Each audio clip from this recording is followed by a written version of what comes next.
نوائے ضیاء کے ساتھ professor Zia. Political science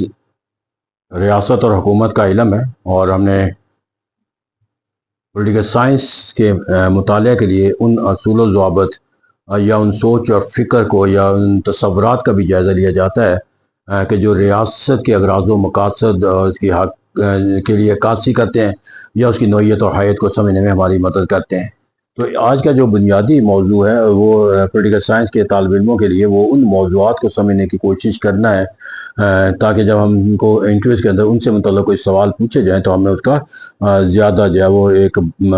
مثبت اور طاقت کے ساتھ جو ہے اس کا جواب دے سکیں۔ میں سب سے پہلے جو تصور دیا جاتا ہے وہ مثالیت پسندی کا تصور کے حوالے سے پوچھا جاتا ہے۔ آئیڈیلسٹک کانسیپٹ آف دا جو اسٹیٹ ہے اس سے متعلق پوچھا جاتا ہے کہ یہ تصور جو ہے وہ کس نے دیا، کس عہد میں وہ، اس کے جو بانی مفکرین ہیں کون کون سے ہیں، اور پھر اسے کہا جاتا ہے کہ جدید عہد کے اندر تصور مختلف سوالات کی اس کی نوعیت کو ہم سمجھتے چلے جائیں کہ مثالیت کا جو کانسیپٹ ہے وہ ایک گریک فلسفی کے ساتھ منسلک ہے جس کے اندر جو ہے وہ افلاطون کا جو ہے وہ تصور جو ہے وہ ہمارے روشن مثال کے طور پر آتا ہے۔ پھر اس طرح کہا جاتا ہے کہ جدید عہد کے اندر ان کے جو تصورات ہیں مثالی پسندوں کے وہ کس کس نے دیے، تو اس کے اندر بھی بہت سے نام آتے ہیں جس میں گرین ہے، پھر اسی طرح جو ہے وہ کانٹ ہے، ہیگل ہے۔ تو نظریہ جو مثالیت پسندی کا جو تصور ہے وہ گریک فلاسفر سے لے کر عہد حاضر کے اندر بھی جو ہے وہ ہمیں کہیں نہ کہیں مفکرین کی سوچ اور فکر کے اندر جو ہے وہ ہمیں شامل ہوتا ہوا نظر آتا ہے۔ اب سوال یہ پیدا ہوتا ہے کہ جو عمومی طور پر پوچھا جاتا ہے کہ اگرچہ یہ ارتقائی ایک فلسفی ہے مثالیت پسندی، لیکن اس کا ایک کریڈٹ جو ہے وہ اس کے کس کو مفکر کو دیا جاتا ہے، تو کانٹ اور ہیگل جو ہے الٹیمیٹلی جو کہا جاتا ہے کہ they are the founding father of the concept of دا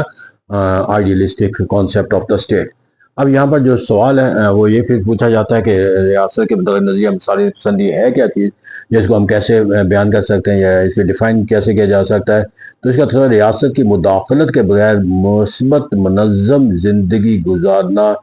ممکن نہیں ہے، یعنی کہ ریاست کو ایک ایبسلیوٹ ادارے کے طور پر تسلیم کیا جانا جو ہے وہ ریاست کا جو ہے وہ ایک آئیڈیلسٹ کانسیپٹ۔ تو اسے کہا جاتا ہے کہ ایک ایسا سوچ اور فکر جس کے مطابق ریاست کا وجود جو ہے وہ انسانی بقا کی ضمانت تصور کیا جائے، اس کو ہم آئیڈیلسٹک اپروچ کہتے ہیں۔ اب نظریہ جو اس کے اندر کیا ہے، ارسطو نے ایک کال دیا تھا جس کو اندر اس نے اپنی مثالیت پسندی کا ایک مفہوم جو ہے وہ ہمیں دیتا ہوا نظر آتا ہے۔ تو اس نے کہا تھا وہ کیا ہے، تو جب ارسطاٹل کا ریاست میں آتا ہے تو کہا جاتا ہے ریاست کے بغیر انسان دیوتا یا حیوان ہے، مین از اے سوشل اینیمل، یعنی کہ ریاست کے بغیر جو ہے وہ انسان زندہ نہیں رہ سکتا یا اپنی ضروریات کی تکمیل نہیں کر سکتا۔ تو اسے کہتا ہے یہاں پر جا کے وہ ہمیں ایک تصور جو نظر آتا ہے۔ پھر یہاں پر جو وقت گزرنے کے ساتھ ساتھ مثالیت پسندوں کے جو تصورات ہیں جس کے اندر 19ویں صدی کے اندر جا کر ہمیں نظر آتا ہے، تو اس کی نوعیت اور حیت جو ہے وہ تبدیل ہوتی چلی گئی۔ ایک طرف اس کا جو سوچ اور فکر کے اندر تھا کہ متقنانیت کا کانسیپٹ، پھر اس کو اندر جا کر جو ہے وہ ایک یوٹیلیٹیرین کا جو ہے وہ کانسیپٹ جو ہے وہ نظر آیا۔ تو جہاں پر اس کو بنیادی طور پر دو تصورات کے ساتھ منسلک کیا جاتا ہے، ایک وہ ایبسولوٹ کانسیپٹ ہے آئیڈیلسٹوں کے اندر کہ جس کے اندر جو ہے وہ ریاست کا دائرہ کار جو ہے وہ انسانی سرگرمیوں پر ہر پہلو پر محیط ہونا چاہیے، اور اس طرح ریاست کا دائرہ کار جتنا زیادہ وسیع ہوتا چلا جائے گا اتنا زیادہ ریاست جو ہے وہ طاقتور ہوتی چلی جائے گی۔ اور یہ آئیڈیلسٹ اسکول آف تھاٹ ہے جس کے مطابق کہا جاتا ہے کہ ریاست ایک درخت کی مانند ہے، افراد اس کے پتے ہیں اور پتے جھڑ جاتے ہیں، لیکن ریاست کے تنا جب تک قائم رہتا ہے پتے نہ آ جاتے ہیں۔ تو ہم اس طرح کہتے ہیں کہ وہ انسانوں کو غیر مانی قرار دے کر جو ہے وہ حقیقی طور پر طاقت ریاست کو دینا جو ہے وہ اس کی متقنانیت کے تصور کے ساتھ، اس جو ایک متقنان جہاں پہ بھی حکومتیں تشکیل پاتی ہیں وہ بنیادی طور پر ریاست کے آئیڈیلسٹک کانسیپٹ کی عکاسی کرتی ہوئی نظر آتی ہے۔ پھر میں نے کہا اس کے اندر جو تبدیلی نظر آتی ہے وہ ہمیں یوٹیلیٹیرین کانسیپٹ بینتھم ہے، جے ایس مل کا تصور ہے، جس کے اندر ریاست کے اندر جو دائرہ کار کے جو متقنانیت کا جو تصور تھا اس کو لوگوں کے حقوق اور تحفظ کے لیے جو ہے اسے محدود کرنے کا تصور دیا، جس سے بینتھم نے یوٹیلیٹیرین کو کانسیپٹ یہ دیا کہ پین اینڈ پلیئر کہ انسانی سرگرمیوں کے دو پہلو ہوتے ہیں، ایک پین کا ہوتا ہے اور ایک پلیئر کا ہوتا ہے۔ ریاست کا کام جو ہے لوگوں کے اندر پلیئر دینا ہوتا ہے، اس کو پین دینا نہیں ہوتا۔ اس طرح ریاست جب تک جو ہے وہ لوگوں کے اندر جب وہ پلیئر کا اضافہ کرے گی اس وقت تک جو ہے وہ ریاست اپنے اغراض و مقاصد کے حصول کی آئینہ دار کرے گی، اور اگر وہ پین کا سبب بن گئی تو ریاست کے اغراض و مقاصد جو ہے وہ اسے نفی کرتے ہوئی نظر آئے گی۔ تو اسی طرح جو ایک اور تصور ہم نے کہا کہ جے ایس مل کا تو اس نے ایکسٹرنل اور انٹرنل کا کانسیپٹ کہ انسانی سرگرمیوں کے دو پہلو ہوتے ہیں، ایک ایکسٹرنل ہوتا ہے ایک انٹرنل ہوتا ہے، اور ایکسٹرنل پہلو یہ ہے کہ وہ ریاست صرف ایکسٹرنل پہلوؤں کو احاطہ کرے اور انٹرنل پہلوؤں کو جو ہے وہ اس کو جو ہے اس سے مداخلت نہ کرے۔ ایکسٹرنل سے مراد کہ وہ عمل جس سے ایک فرد جو ہے وہ کسی دوسرے فرد کے حقوق اور سرگرمیوں کے اوپر جو ہے وہ اثر انداز ہوتا ہے، جبکہ انٹرنل جس کے اندر وہ تمام سرگرمیاں شامل ہیں جس سے کسی دوسرے فرد کو اس کی سرگرمی کے نتیجے کے اندر اس پر کوئی امپیکٹ نہیں آتا۔ لیکن جو مصالح پسند کے یہ تینوں جو تصورات ہیں، مطلق العنانیت وہ جدید جمہوری نظام کی جو ہے نفی کرتا ہے، جو یوٹیلیٹیرین کا تصور ہے پین اینڈ پلیئر کا، وہ ایز اے پرنسپل کوئی ایک لائن ڈرا نہیں کرتا کہ کہاں لوگوں کی پین اور پلیئر کا کانسیپٹ ایگزیکیوٹ ہو سکتا ہے، اور یہی تصور جو ہے وہ انٹرنل اور ایکسٹرنل کے لحاظ سے دیا جاتا ہے۔ پھر ایک اور تصور جو ہمارے سامنے آتا ہے ریاست کے نظام کے دیٹ از کالڈ جو ہے وہ نظریہ افادیت پسندی کا تصور۔ اب نظریہ افادیت کا جو تصور ہمارے پاس آتا ہے اس کی بنیادی وجہ جو ہے وہ جو سمجھی جاتی ہے، جو قرار دی جاتی ہے، وہ ہے کہ صنعتی انقلاب کے نتیجے کے اندر جا کر جو ہے وہ ایک تصور پیدا ہوا کہ جو لوگوں کے حقوق ہیں، جو خاص طور پہ جو صنعتی سرگرمی کے ساتھ جو وابستہ افراد ہیں ان کے حقوق کا تحفظ کرنا ضروری ہے، اور ریاست کی یہ ذمہ داری ہے کہ ان کا حقوق کا جو ہے وہ تحفظ یقینی بنائے۔ تو نظریہ افادیت کی جو ہم اگر پولیٹیکل سائنس کے طالب علم کے طور پر اگر ہم اس کو ڈیفائن کرنے کی جو ہے وہ معنی مفہوم چاہ رہے ہیں تو اسے کہا جاتا ہے کہ ایسا نظریہ جس کے مطابق ریاست کا اہم فریضہ لوگوں کو خوشیوں کا تحفظ دینا ہے۔ تو اسے کہتے ہیں یہی تصور جب ہم نے کہا تھا بینتھم کا تصور تھا کہ وہ پلیے میں اضافہ کرے، اور یہی تصور جب ریاست کے مداخلے کے بارے میں جی ایس مل کا پایا جاتا تھا۔ پھر جو ایک اور تصور ہمارے سامنے آتا ہے that is called the fascism کا تصور۔ اب جو فاشزم کا تصور ہے وہ بنیادی طور پر اٹلی میں میسولینی کے سوچ اور فکر کا آئینہ دار ہے، اور یہ ہمیں یاد رکھنے کی ضرورت ہے کہ فاشزم جو ہے اس کے اندر کوئی ڈیفائن پرنسپل ہمیں نہیں نظر آتے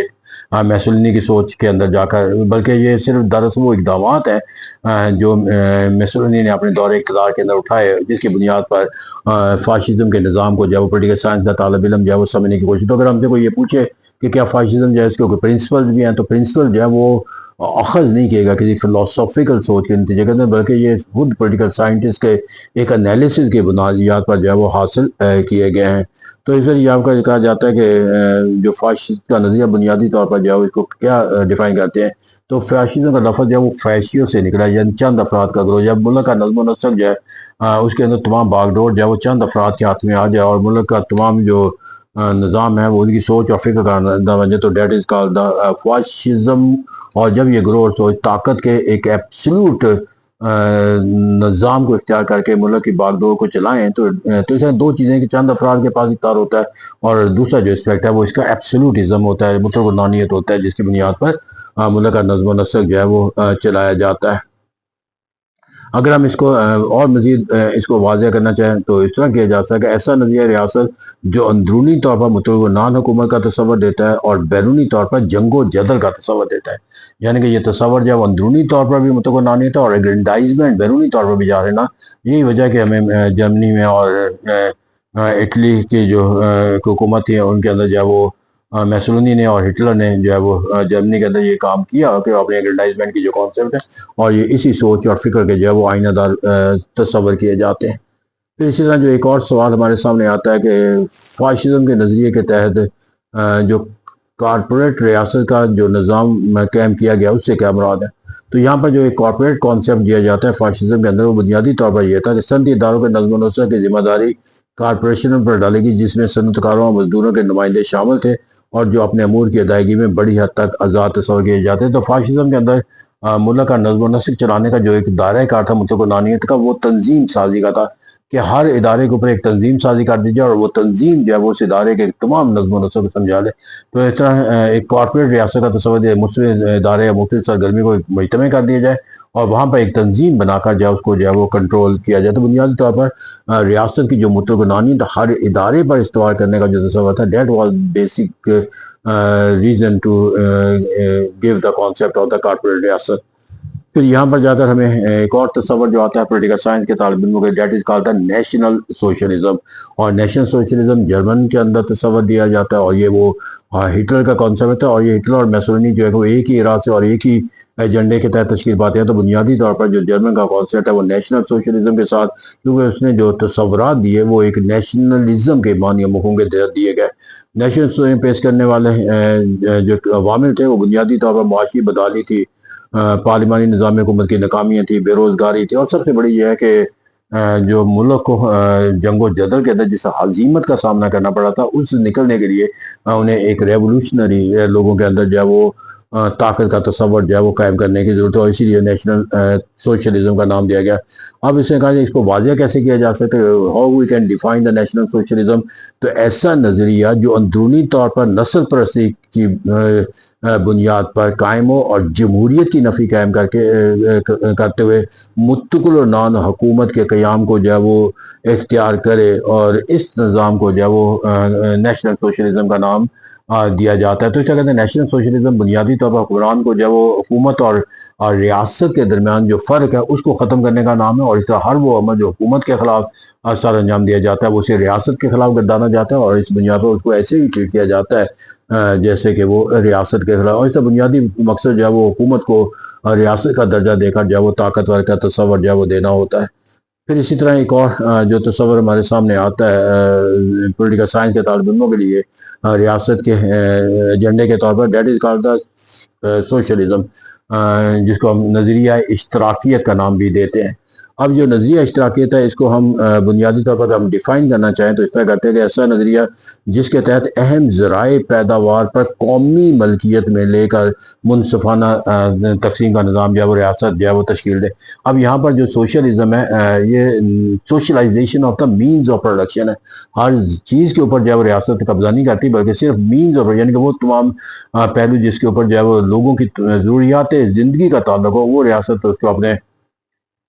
کنٹرول میں لیتی ہے، پھر اس کو ریاست کی مشینری کے ذریعے ترتیب دیا جاتا ہے۔ اس کے پیچھے سوچ اور فکر یہ ہوتا ہے کہ ریاست کی جو بنیادی ضروریات زندگی ہے وہ کیپٹلسٹ جو ہوتے ہیں وہ اس کو اپنے مفادات کا چونکہ زیادہ تحفظ کرنا مقصود ہوتا ہے، اس لیے وہ اس سرگرمیوں کو بھی اپنے فائدے کے لیے استعمال کرتے ہیں جو لوگوں کی ضروریات زندگی کی تکمیل کا سبب ہوتے ہیں، اور یہ اسی وقت وہ اپنا فائدہ کر سکتے ہیں کہ جب وہ ان سرگرمیوں کے ذریعے عام لوگوں کا جو ہے وہ استحصال کریں۔ لہٰذا عام لوگوں کو جو ہے وہ ان کی ضروریات زندگی کے لحاظ سے جو ہے وہ کیپٹلسٹ کے جو استحصال سے بچانے کے لیے جو تصور دیا گیا وہ ایک اس کو سوشلزم کا نام دیا گیا، جس کو ہم اشتراکیت کا نام بھی دیتے ہیں۔ تو اشتراکیت کی جو ایک خوبصورت ہمیں جو وضاحت ہمیں نظر آتی ہے وہ برنارڈ شاہ کا جو ایک کال ہے، جو پوچھا جاتا ہے کہ برنارڈ شاہ نے اشتراکیت کو کیسے نریٹ کیا ہے، تو اسے ہم دیکھ لیتے ہیں۔ اشتراکیت اس کے علاوہ کچھ نہیں کہ آمدنی میں مساوات ہو، ہر ایک سے اس کی قابلیت کے مطابق کام لیا جائے اور اس کو اس کی ضرورت کے مطابق جو ہے وہ دیا جائے، یعنی کہ کسی طرح کی ایکسپلائٹیشن ان ٹرمز جو ہے وہ نہ کی جا سکے کسی فرد کی، اور اس کی ضروریات کی تکمیل کے لحاظ سے انہیں کسی محرومی کا جو ہے وہ سامنا نہ کرنا پڑے۔ پھر اسی طرح ایک اور اہم جو سوشلزم کے کانسیپٹ کے لحاظ سے منسوخ کیا جانے والا نام ہے that is called the Karl Marx. تو کارل مارکس جو ہے اگر ہم اشتراکیت کے جو تصور ہے اس کو سمجھنے کی لیے جو دیکھیں تو اس کی جو تصنیف ہے اس کے اندر دا کمیونسٹ مینیفیسٹو اور ڈاس کیپیٹل، یہ بنیادی دو اس کی تصانیف ہیں کارل مارکس، جس کی بنیاد پہ ہم اس کے سوشلزم کے تصورات کو دیکھتے ہیں۔ اب یہاں پر جا کر جو ایک ہمیں تصور دیا جاتا ہے کہ کسی یونانی مفکر نے اشتراکیت کیا یہ تصور، تو یہ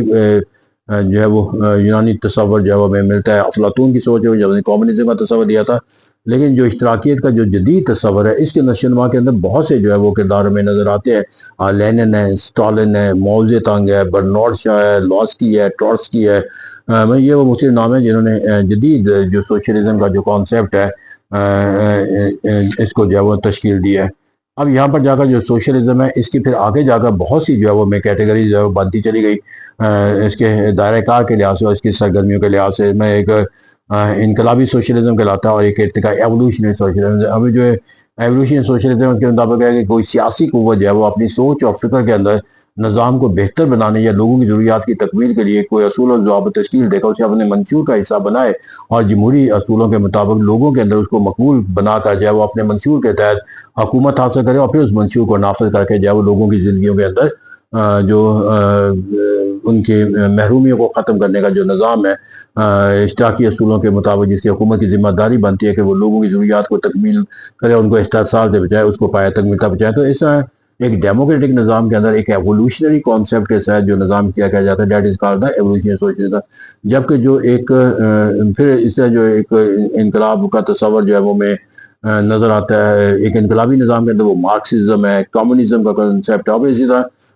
دیگر نام آتے ہیں۔ اب یہاں پر جا کر جو ایک ارتقائی سوشلزم ہے، اس کے جو اہم تصورات ہے، اس میں فیبینزم کہلاتا ہے، پھر اسی کے اندر جو ایک اسٹیٹ سوشلزم کا کانسیپٹ نظر آتا ہے، پھر گلڈ سوشلزم کا نظر آتا ہے۔ تو اس طرح کہ یہاں پر بہت سارے تصورات ہیں جس کو ہم ایوولوشنری سوشلزم کے تصور کے ساتھ، یعنی کہ ایوولوشنری سوشلزم جو ہے وہ بھی آگے جو ہے وہ میں مختلف برانچز کے اندر جو ہے وہ تقسیم نظر آتا ہے، جس میں نے کہا کہ فیبینزم کہلاتا ہے، پھر اسی طرح اسٹیٹ سوشلزم کہلاتا ہے، اور پھر اسی طرح جو ہے وہ میں جو وہ فیبینزم کہلاتا ہے۔ پھر یہاں پر جا کر اگر ہم دیکھیں بنیادی طور پر جو ہے وہ فیبینزم جو ہے وہ کیا کہلاتا ہے، اس کے بنیادی محرکات کیا ہے، تو یہاں پر جو اس کے جو اس کا تصور ہے وہ دینے والے اسٹڈی نے آلیو گراہم ولاز نام قابل ذکر ہے، اور اس کو جو ہے وہ ایک فیبین سوسائٹی کا جو تصور ہے وہ فیبینزم کہلاتا ہے۔ اور فیبینزم کی جس طرح جو ہے وہ میں جس مفکر نے استعمال کی، وہ رومن جنرل جو ہے وہ فیبیس نے جو ہے وہ ایک فیبیس یعنی کہ بال کے خلاف جس طرز عمل کا مظاہرہ کیا، اس کی بنیاد پہ اس کو فیبیس پالیسی کا نام دیا۔ تو رومن جنرل کی جو ایک پالیسی تھی، اس کی بنیاد پر جو ہے اسے فیبیس پالیسی یا اسی کی بنیاد پر جو ہے وہ فیبینزم کا تصور جو ہے وہ آغاز کیا گیا۔ اب فیبین پالیسی سے مراد اس کی کیا ہے؟ دراصل تاخیری حربے استعمال کرنا اور مناسب وقت کا انتظار کرنا۔ تو جہاں پر سوشلزم کے نظر جو ہے وہ وقت گزرنے کا انتظار کرنا یا اپنی سوچ اور فکر کے جو اہداف حاصل کرنے کے لیے سوشلزم کے حوالے سے جو ہے وہ ایک ارتقائی پہلو جو اختیار کرنا، دیٹ از کالڈ فیبینزم۔ تو تاخیری حربے کہ آپ کسی مخالف رد عمل کو نشوونما دیے بغیر جو ہے وہ اپنے آپ کو جو ہے وہ نشوونما دینے کی کوشش کریں۔ فیبینزم سے مراد کیا ہے؟ پھر ہم اس کو ایک نظر جو ہے وہ تمام سوچ اور فکر کے زاویے کو اکٹھا کر کے دیکھیں تو کہا جا سکے ایسی پالیسی جس کے نتیجہ میں عوام کو شعور بلند کر کے سرمایہ دارانہ نظام کی برائیوں سے نجات حاصل کرنے کے لیے جو ہے وہ قائل کیا جا سکے۔ تو اس طرح کہنا ہے کہ یہاں پر لوگوں کی سوچ اور فکر جو ہے تبدیل کرنے کے جو ہے، اور یہ ایک ایوولوشنری پروسیس کا نام ہے۔ فیبینزم کے اندر ایک جو شورائے فاق شخصیت ہے جو سوچ اور فکر کے تصور کو دینے والے ہیں، دیٹ از کالڈ جو ہے وہ میں برنارڈ شاہ کا نام آتا ہے۔ پھر یہاں پر جا کر جو ایک اور جو ریولیوشنری کانسیپٹ آف سوشلزم کہلاتے ہیں، ان میں لیننزم ہے اور کمیونزم ہے۔ اگر ہم کمیونزم کی طرف جائیں تو بنیادی طور پر یہ تصور جو ہے وہ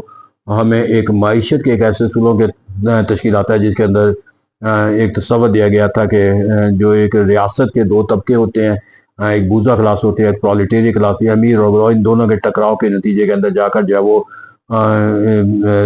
ان دونوں بالآخر جو ہے وہ ریاست کے اندر ایک انقلاب تشکیل پاتا ہے، اور ریاست کے تشکیل کے بعد انقلاب کے بعد جو حکومت آتی ہے، پھر وہ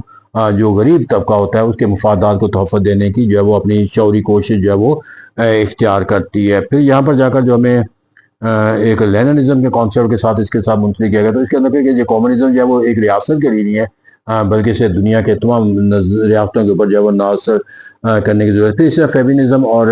کمیونزم کے درمیان جو فرق تصور کیا جاتا ہے وہ کہا جاتا ہے ایک ایوولوشنری پروسیس ہے اور دوسرا جو ہے وہ ریولیوشنری پروسیس ہے۔ اگر یہاں پر جا کر ہم کمیونزم کو اگر ڈیفائن کرنے کا جو تصور دیا جاتا ہے وہ یہ ایک ایسا جو جدید معنی اور مفہوم کے اندر جو ہے وہ کارل مارکس کی سوچ اور فکر کی ذہنی جو ایک وسیع کمیونسٹ فلسفی کا جسے نام دیا جاتا ہے، وہ کیا ہے کہ ایک ایسا نظام حکومت کہ جس کے اندر جو ہے وہ ایک انقلاب کے ذریعے جو ہے وہ بورژوا کلاس کو ختم کر کے پرولیٹیرین کلاس کو اقتدار سونپ دیا جائے، اور پرولیٹیرین کلاس جو ہے وہ اقتدار حاصل کرنے کے بعد جو ہے وہ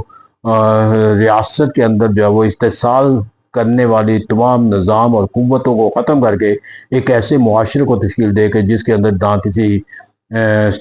کوئی کلاس کا تصور ہو، کلاس ڈسکریمنیشن کا تصور ہو، اور نہ پھر اس کے بعد جو ہے وہ کوئی ریاست کا وجود ہو۔ تو ایک ایسا ریاست کا قیام عمل میں لانا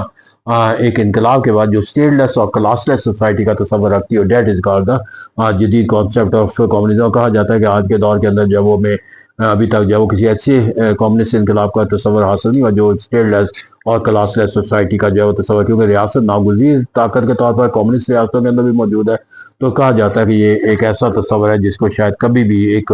عملی طور پر جو ہے وہ اختیار نہ کیا جائے، اور اگر یہ ریاست کو ختم کر دیا جائے گا تو پھر کہا جاتا ہے کہ پھر وہ تمام ثمرات اور مفادات جو ریاست کے بغیر لوگوں کے ممکن نہیں ہوتے، پھر وہ جنگل کا قانون بن جائے گا۔ مائٹ از رائٹ، جو ایک ریاست کا جو دائرہ کار ہے اس کو ختم کر کے جو ہے وہ کمیونزم کے جو اغراض و مقاصد ہیں کہ ایک ایسی ریاست جہاں پر کوئی ایکسپلائٹیشن نہ کی جائے وہ ختم ہو جائے گی، تو اس طرح ریاست جو ہے وہ کمیونسٹ نظام کے اغراض و مقاصد کو حاصل کرنے کے لیے بھی ضروری ہے، لیکن ایک سوچ اور فکر کا جو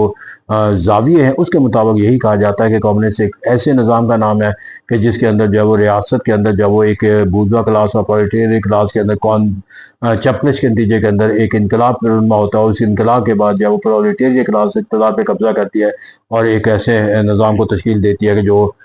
ریاست کے اندر ہر طرح کے جو ہے وہ احتساب کر کے جو ہے وہ اقتصادی قوتوں کو ختم کر کے ایک ایسے حالات و واقعات پیدا کرتی ہے جو اسٹیٹ کلاس سوسائٹی کی عکاسی کرتے ہوئے نظر آتے ہیں۔ تو یہاں پر جا کر ہمیں جو ایک اور تصور کو جو ایک بنیادی طور پر سمجھنے کی ضرورت ہے وہ یہ ہے کہ سینڈیکلزم کا ایک تصور دیا جاتا ہے، اس کا تصور کیا ہے اور یہ تصور جو ہے وہ میں کیسے دیا گیا۔ سینڈیکلزم کا لفظ جو ہے وہ بنیادی طور پر جو ہے وہ سینڈیکیٹ سے اخذ کیا گیا اور یہ فرانسیسی جو ہے وہ لفظ ہے۔ سینڈیکلزم اور جو بنیادی طور پر جو ہے وہ کمیونزم کی ایک شکل قرار دیا جاتا ہے، لیکن اس کے اندر جو بنیادی فرق ہے کہ ریاست کا خاتمہ جو ہے وہ سینڈیکل سوسائٹی کے قیام پر زور دیتا ہے، لیکن جبکہ جو ایک کمیونزم ہے وہ ایک مزدوروں کی آمریت کا قیام ہے۔ تو اس طرح کہتے ہیں جو ایک سینڈیکلزم کے تحت جو ریاست ہے وہ ایک سینڈیکل سوسائٹی کے قیام کے لیے ریاست کا جو ہے وجود جو ہے انقلاب کا جو تصور ہے وہ اختیار کرتی ہے۔ اب یہاں پر جا کر ہمیں جو ایک اور تصور ہے وہ سینڈیکلزم کا مفہوم کس طرح بیان کیا جائے، اس کو ڈیفائن کیسے کیا جا سکتا ہے، تو کہا جا سکتا ہے کہ اشتراکیت کا نظام ریاست کا ایک ایسا تصور جس جو ریاست کے خاتمے پر زور دینے کے ساتھ ساتھ جو ہے وہ ٹریڈ یونین کے ذریعے مختلف امور کی انجام دہی کو، اس طرح کہتے ہیں کمیونزم جو ودرنگ اوے کا کانسیپٹ ریاست کو ختم کر دینا ہے، تو یہاں پر جو ایک سینڈیکلزم کا تصور ہے وہ ریاست کے اندر جو ہے وہ مختلف یونین بنا کر جو ہے وہ یونین سازی کی طاقت کے ذریعے جو مختلف پسماندہ طبقے ہیں ان کے تحفظ کو جو ہے وہ یقینی بنانے کا تصور دیتا ہے۔ گلڈ سوشلزم کے جو ایک اہم مفکرین ہیں ان میں سے جو ہے وہ ایک ہابسن ہے، جی ڈی ایچ کول ہے۔ جو گلڈ سوشلزم کا جو ایک وسیع جو اس کا مفہوم ہمارے سامنے دیا جا سکتا ہے، ایسا اشتراکی نظام کہ جس کے تحت سرمایہ نظام کو عوام کی انقلابی عوام کی غلامی کا جو سبب قرار دیا جاتا ہے، جس کے خاتمے کے لیے جمہوری نظام کے تحت محنت کشوں کے بہترین مراد پر زور دیا جاتا ہے۔ تو وہی نظام جو میں نے کہا کہ بنیادی طور پر اس کا تصور جو ہے وہ ریاست کا جو استحصال کرنے کا، جو ریاست کے مختلف اداروں کی جو استحصالی جو سرگرمی ہے اس سے نجات دلانا جو ہے گلڈ سوشلزم کا مفہوم جو ہے وہ ہمیں دیتا ہوا نظر آتا ہے۔ اب یہاں پر جا کر جو ہے وہ اگر ہم دیکھیں جو ایک سوشلزم اور کمیونزم کے اندر جو بنیادی فرق ہے اگر ہم دیکھیں، یعنی کہ وہ تصورات جو ارتقائی سوشلزم کے تصورات یا سوشلزم کی قائم کا تصورات اور کمیونزم کی جو ایک ایکسٹریم سوشلزم کی قائم قرار دیا جائے، ان کا بنیادی اگر فرق سمجھنا جائے تو نمبر 1 کہ ایک ایولیوشنری ہے، یعنی کہ سوشلزم جو تصورات ہے، اور جو کمیونزم کہلاتی ہے that is called the revolutionary سوچ اور فکر، ایک ایولیوشن اور ریولیوشن کا فرق ہے۔ دوسرا جو ہے وہ طریقہ کار کا فرق ہے، ایک جو ہے وہ ڈیموکریٹ یعنی سوشلسٹ جو ارتقائی تصورات رکھتے ہیں وہ بنیادی طور پر جو ہے وہ ڈیموکریٹک نظام جو ہے وہ اس کی عکاسی کرنے والے نظریات ہیں، جبکہ جو اس کے اپوزٹ جو تصور ہے جن کو کمیونسٹ سوچ اور فکر کا نام دیا جاتا ہے، اجتماعیت کا نام دیا جاتا ہے، اس کی جو سوچ اور فکر ہے وہ ریولوشن کا بلڈ شیڈ کا کانسیپٹ ہے، ڈیموکریٹک نظام کا تصور نہیں ہے، ایولیوشن کانسیپٹ کا تصور نہیں ہے، بلکہ ریولوشن کا کانسیپٹ ہے، اور ایک ڈیموکریسی کا اور ایک جو ہے وہ ایکسٹریم ٹوٹلیٹیرین نظام کی۔ پھر اس سے ریاست کے بارے میں فرق ہے، جو سوشلسٹ جتنے ایولیوشنری کانسیپٹ ہیں اس کے اندر ریاست کا وجود جو ہے اس کا ہونا ناگزیر ہے، جبکہ جو کمیونسٹ کی جو اجتماعیت جس کو کہا جاتا ہے یا جو ریولوشنری سوشلزم کے نام پہ اس طرح منسوخ کیے جاتے ہیں، اس کے اندر ریاست کو کمزور کرنے کا تصور ہے اور الٹیمیٹلی جو ہے اس کو ختم کرنے کے تصور کو جو ہے وہ دیا جاتا ہے۔ تو اس طرح کہتے ہیں کہ ایولیوشنری ہے، ریولوشنری ہے، ڈیموکریٹک ہے، نان ڈیموکریٹک ہے، پیسفل ہے اور بلڈ شیڈ ہے، اور ریاست کو قائم رکھنا ہے یا ریاست کو قائم نہیں رکھنا میں، یہ وہ ایک لائن ہم نے دونوں طرف سے ڈرا کر دی جو سوشلزم کے جو تصورات ہیں، یعنی کہ کامسٹ اورینٹیڈ تصورات جن کو ریولیوشنری سوشلزم کا نام دیا جاتا ہے، اور ایولیوشن سوشلزم کے جو مختلف فارمز ہیں، ہم نے ان کا جائزہ لیا، ان کی عکاسی انہی اصولوں کے مطابق جو ہے وہ کی جاتی ہے۔ پھر یہاں پر جا کر جو ہمیں ایک ایسا تصور جو دیا جاتا ہے استعمالی کے تصورات کے، یعنی کامونزم کے جو تصورات ہیں، اس کے اندر جو ایک اہم تصور دیا جاتا ہے، that is called the surplus value theory کا کانسیپٹ۔ کامونزم کے اندر پوچھا جاتا ہے کہ یہ سرپلس ویلیو کا تھیوری کیا ہے؟ بیسیکلی جو ہے وہ to add the value of anything is called the surplus value, یعنی کہ جو کوئی چیز ہے اس کے اندر اگر کوئی ہنر اس کے اندر داخل کر دیا جائے اور اس ہنر کی بنیاد پہ اس کی ویلیو جو ہے وہ بڑھ جائے تو اس کو جو ہے وہ ایڈڈ ویلیو کہا جاتا ہے، یا اس کو قدر ذائل۔ اب یہاں پہ بنیادی طور پر جو کمیونسٹ فلاسفی ہے اس کے اندر کہا جاتا ہے کہ جو بھی اشیاء بنائی جاتی ہیں جس کے لیے را مٹیریل یوز ہوتا ہے، اس را مٹیریل کو جب ایک کسی مینوفیکچرنگ گڈ میں کنورٹ کر دیا جاتا ہے تو اس کی ویلیو را مٹیریل کے مقابلے میں بہت زیادہ ہوتی ہے، اور چونکہ وہ کسی لیبر یا کسی اسکل اورینٹیڈ ورک کے نتیجے میں را مٹیریل کو کسی مینوفیکچر گڈ میں تبدیل کیا جاتا ہے، تو وہ جو مینوفیکچرنگ گڈ میں کنورٹ کرنے والے جو ہاتھ ہیں یا محنت ہے یا جو اس کے پیچھے محرک فرد ہے، اس کا ثمرات اس کو ملنا چاہیے۔ Difference between the actual cost and the price of the sale, جو ہے the difference between the actual cost and the جو ہے وہ سیل پرائس، جو ہے اس کا جو ڈفرنس بٹوین ٹو ہے، دیٹ از کالڈ دا سب، اور اس کے نزدیک جو ہے وہ کہتے ہیں کہ یہ تمام جو ہے اس کو ملنا چاہیے جس نے یہ ڈفرنس جو ہے وہ پیدا کیا، دیٹ از واٹ دا قدر زائد کا نظریہ۔ پھر یہاں پر جا کر تصور جو کیا جاتا ہے تاریخی مادی تھے، ڈائلیکٹیکل مٹیریلزم کا کانسیپٹ ہے، اور اس کے اندر ایک ہسٹوریکل مٹیریلزم کا کانسیپٹ ہے۔ اب ہیگل کا جو کانسیپٹ ہے that is called the historical materialism, اور جو کارل مارکس کا جو تصور ہے that is called the dialectic materialism. دونوں اگرچہ بنیادی طور پر جو وہ اسی پروسیس کے نتیجے میں ایک تھیسس ہوتا ہے، ایک اینٹی تھیسس ہوتا ہے، پھر سنتھیسس اس کا ڈیولپ ہوتا ہے، لیکن دونوں کے جو تصورات کے اندر فرق ہے۔ اگر ہم کارل مارکس کے تصور کرتے ہیں، وہ ڈائلیکٹک جو کہتا ہے تھیسس اینٹی تھیسس، وہ کہتا ہے کہ ایک عہد ہوتا ہے، اس عہد کے جو معاشی حالات ہوتے ہیں وہ ایک سوچ اور فکر پیدا کرتے ہیں، جہاں ایک نیا زمانہ آتا ہے تو نئے معاشی حالات پیدا ہوتے ہیں، اور اس طرح لوگوں کے جو ایک پرانا جنریشن نئی جنریشن وہ دو مختلف معاشی حالات کی پیداوار ہوتے ہیں، اور چونکہ دونوں کے معاشی حالات مختلف ہوتے ہیں اس طرح ان کی سوچ اور فکر بھی متضاد ہوتی ہے۔ یہی سوچ اور فکر ان کے درمیان جو ہے وہ تضاد پیدا کرتی ہے، اور لڑائی کے نتیجے کے اندر ایک نیا زمانہ تشریف آتا ہے جس کو وہ سینٹیتھیس کہتا ہے، اور جو سینٹیتھیس ہوتا ہے الٹیمیٹلی پھر اگین اسے وہ تھیسس بننا ہوتا ہے، پھر وہ ایک لڑائی جو انسانی ارتقاء کی شکل میں، جبکہ جو ہیگل ہے اس کے نتیجے انسانی سوچ وقت گزرنے کے ساتھ تبدیل ہو جاتی ہے، پھر ایک نئی سوچ بن جاتی ہے، اور ایک پرانی سوچ یا نئی سوچ یا پرانی سوچ کے نتیجے کے لڑائی کے اندر وہ ایک نئی سوچ تشکیل پاتی ہے، اور اس طرح وہ thesis antithesis synthesis ultimately also become the thesis بن جاتا ہے۔ تو اس طرح یہ تاریخی مادی تصور، طبقاتی کشمکش جو ہے وہ جو کارل مارکس کے کانسیپٹ ہے اس کے اندر دو طبقات ہوتے ہیں، one is called the bourgeois اور دوسرا جو ہے وہ پرولٹیریا، اور کہتے ہیں یہ دونوں کے جو مفاد ہیں وہ ایک دوسرے سے متصادم ہیں، اور بورژوا کلاس جو ہے وہ پرولٹیریٹ کلاس کے استحصال کے بغیر جو اپنے مفادات کو نشوونما نہیں دے سکتی۔ اس طرح یہ طبقاتی کشمکش جو ہے وہ وقت گزرنے کے ساتھ وہ کہتا ہے چونکہ بڑھتی رہتی ہے، کیونکہ استحصال ہونے کے نتیجے کے اندر جو ہے وہ لوگوں کے حالات واقعات جو ہے وہ زیادہ بد سے بدتر ہوتے چلے جائے، اور جو اس سے فائدہ اٹھانے والا طبقاتی کشمکش طبقہ ہوتا ہے وہ زیادہ خوشحال ہوتا چلا جاتا ہے، تو پھر اس کے درمیان جو ڈفرنس ہے وہ اتنا زیادہ بڑھ جاتا ہے کہ جو ان کے درمیان ہاسٹیلٹی کے بڑھانے کا بھی سبب بن جاتا ہے۔ پھر اس کے اندر جو ہمیں نظر آتا ہے ایک اور جو مزدوروں کا انقلاب ہے، اور پھر وہ تصور ہے کہ جب بالآخر جو ہے وہ دو بورژوا کلاس اور پرولٹیریا کلاس کے ڈفرینسز انبریجیبل ہو جاتے ہیں، تو پھر وہ ایک ایسے کانفلکٹ کی شکل اختیار کر لیتے ہیں جہاں پر بلڈ شیڈ جو ہے وہ پرولٹیریا کلاس، کیونکہ ان کے نزدیک اس کے علاوہ کوئی دوسرا راستہ نہیں رہتا۔ وہ اسی لیے کیونکہ جو ایک بورژوا کلاس ہوتی ہے وہ ہوتے محدود ہے آبادی کے لحاظ سے، لیکن ریاست کی مشینری ہونے کی وجہ سے وہ طاقت کا جو ہے وہ حق استعمال اختیار رکھتے ہیں جو عام افراد جو اس حکومت کا حصہ نہیں ہونے کی وجہ سے جو ہے وہ اس کا مقابلہ نہیں کر سکتے۔ اس وقت جب تک حکومت ان سے نہیں چھینی جاتی اس وقت تک وہ ان کی اقتدار سے انہیں محروم نہیں کر دیا جاتا، ان کا مقابلہ کرنا ممکن نہیں رہتا۔ اس طرح کہا جاتا ہے کہ انقلاب جو ہے that is an absolute necessity to ensure the success of the proletariat جو ہے وہ ریولیوشن۔ تو اس طرح کہتے ہیں ایک اور جو اس کا تصور ہے ودرنگ اوے ہوتا تصور، اور جو اس کا